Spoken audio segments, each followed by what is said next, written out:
Hey, what's up guys? Everything Apple Pro here. I'm here at Samsung Unpacked, hands-on with the Samsung Galaxy S20 series, the Ultra, S20 Plus, and most of the advancements this year around are in the camera and in the display. And actually my first time hands-on with the device. I like that it's not particularly wide here. Wow, it's quite a big phone though. So the form factor is definitely way bigger here. And let's see if we can turn on the 120 Hertz display. So it's on standard right now, and that's how it's going to be by default. You actually have to go in and enable the high refresh rate. So you have to take the resolution down in order to get there. Full HD and 60 Hertz. Actually, it's not as noticeable as I thought, but... Did he dance? Did he hit the low? Oh wow, no, it definitely is. So even just going in between some apps here, instead of brighter wallpaper. I mean, not to say the old one is bad or anything, but it's just that much smoother. It's basically eye candy every single time you scroll it, and it's a shame that it's not enabled by default, but you gotta understand the battery life is gonna take a huge hit because of it. All right, so here's the lineup. Pretty much the iPhone 11 is not really competing with any of these actually. The S20 and S20 Plus are what the 11 Pro and 11 Pro Max are, and the S20 Ultra is what the new 6.7-inch iPhone in 2020 will be. So this lineup is so futuristic, it's not even competing with Apple's 2019 lineup on the same spectrum anymore, aside from just these two. So I'm really excited to use this thing for a little while in my life. 5G will be a game changer, as well as the new space zoom. And they definitely took cues from Apple, made it a lot beefier. So obviously you want the battery life to hold up if you're going to be using it in that 120 Hertz refresh rate mode, which of course is amazing, but they kind of hide that away. They don't make it super apparent from the beginning. So this is where it's going to be normally, just like the S10. Still great, but just that little bit of oomph, little bit of eye candy is present at 120 Hertz. Funny that the iPhone 11 is as big as their smallest Galaxy S20. Phones have certainly gotten taller, but not as wide. The 11 Pro is now officially a small phone compared to new ones. I definitely really like how thin they are, how not very wide. It's a much more comfortable phone to hold one-handed, operate one-handed, especially with the proper case, which I'm also very excited about. Let's go ahead and see the Rebel Series case on it. So this is obviously a 3D print from the leaked CAD models, but actually, wow, that's not bad at all, and fits very nicely. So we're gonna actually drop these ridges down to make it a little bit more comfortable here, but not bad. Patented design. We're gonna have several finished choices here, but that is seriously quite a fit. I like this a lot more than I thought I would. Damn, that's beautiful, man. So the ridges actually work really nicely on this one. You're still gonna have a very smooth area to scroll with here. You got face down protection. I'm honestly surprised at how well everything matches up. Dude, that's awesome. It worked. So this is a size comparison of the standard Galaxy S20 next to the iPhone 11. Not technically competitors. This is out of the price league here, starting at $1,000 in the 5G configuration, but you do get a little bit more flexibility in the camera section, and obviously you're getting a little bit more for your money. It's a more advanced smartphone. It was produced later, and wow, it makes the display on the 11 look antiquated. That's amazing. So very slim bezels, and the chin doesn't bother me as much as I thought. It's actually considerably smaller from the smaller generation, and oh man, ignore the cracked screens, but essentially from the S10e, you're going straight to the standard S20. Smaller bezels all around, more display. Not as wide of a phone, so certainly more comfortable to hold. And with the perfect case setup, either Pitakas here, you're definitely going to get a very beautiful fit. And here's the Samsung Galaxy S20 Ultra next to the S20 Plus. I love what a 180 they did in design. Essentially went from this horizontal camera layout to this massive platter. And comparing that to Apple's triple camera setup here, it makes it look small. It makes it look tiny. That's crazy to say. When this was still in development, it looked nuts. Now this is the standard. This is the norm here. There's no space zoom text that's visible, or it's extremely hard to see actually. shocked that I don't even see it. So you really have to see some bright light on it in order to actually make it out.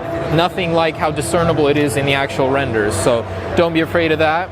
It's going to take a little getting used to in the periscope zoom. I like how there's depth there. So obviously it's going to be very hard to get any camera samples, but let's check out that zoom here. So we got ultra wide, standard, a 5x zoom, and then we can go to 20. So that's just for video, huh? And 100x zoom. Oh man. It's pretty blurry, obviously. I like how there's a little viewfinder there. You can get disoriented and get lost when you're zooming, and that makes it easier to see where you're focusing on. But very, very cool. I also like how smooth it is now, shifting between the cameras. So they copied Apple on that.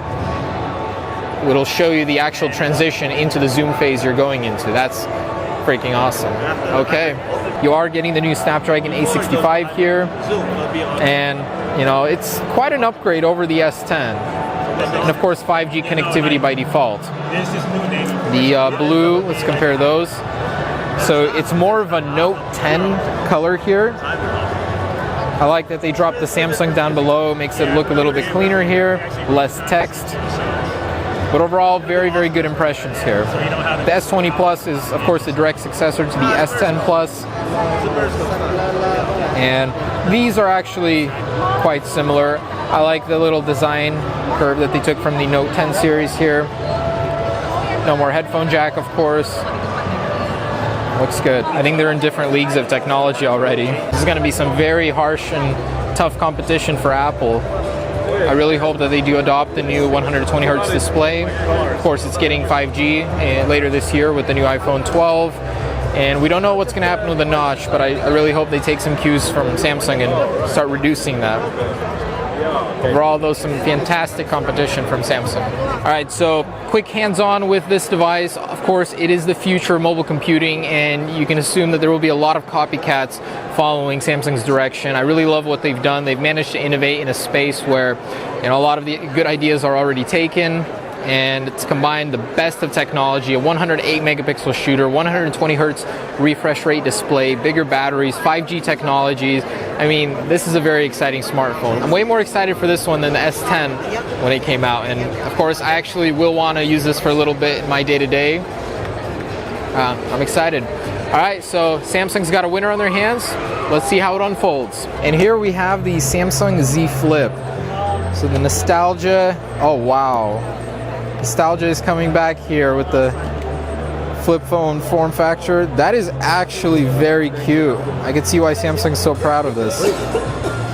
The bezel is not bad at all. It's a fun little take on the flip phone in the modern day and age. So as you can see, it's an absolute fingerprint magnet, but the color, man, it's really great. And here's that gold one, which also looks pretty cool. You have this little tiny display here, which is interactable. That is so adorable. So you double tap on the side to open the camera. And there you have a little snapshot of yourself. I like how adorable it is. Very, very cool. This works. Like, I could see this being very popular just because of how normal it seems. It's not crazy. The only problem is, how many times will you open this thing before it fails? Like, this does need to be tested for durability. And there is a case in the box, but I feel like there's a golden opportunity here to make a really cool version. Also, compared to the old Galaxy, there's that comparison.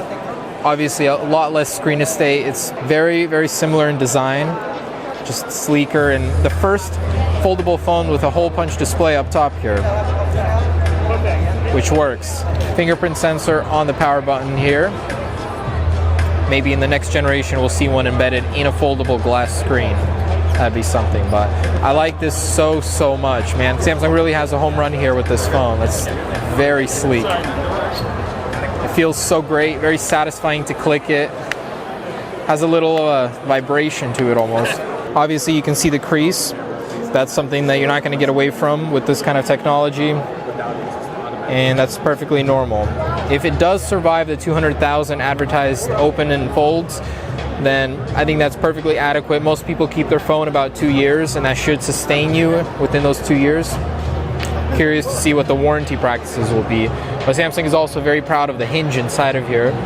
Very intricate. They've used everything they've learned with the original Galaxy Fold and improved upon it. And it's very apparent. I seriously like this thing so very much. It really goes beyond just the traditional candy bar format of smartphones. So when you're taking a picture, look at that. In the folded mode, it'll actually show you a cropped version. That's so cool. So even do a time lapse like this. This enables you to do things with a camera that you normally wouldn't be able to. I love it. I love the ingenious thinking here. So cool.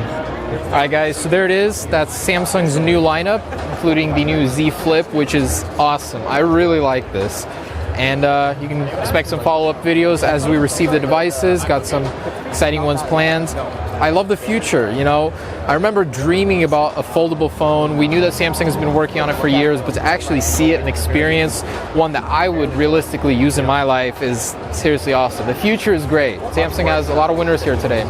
Cool. Thanks for watching, guys. Stay tuned for the next ones.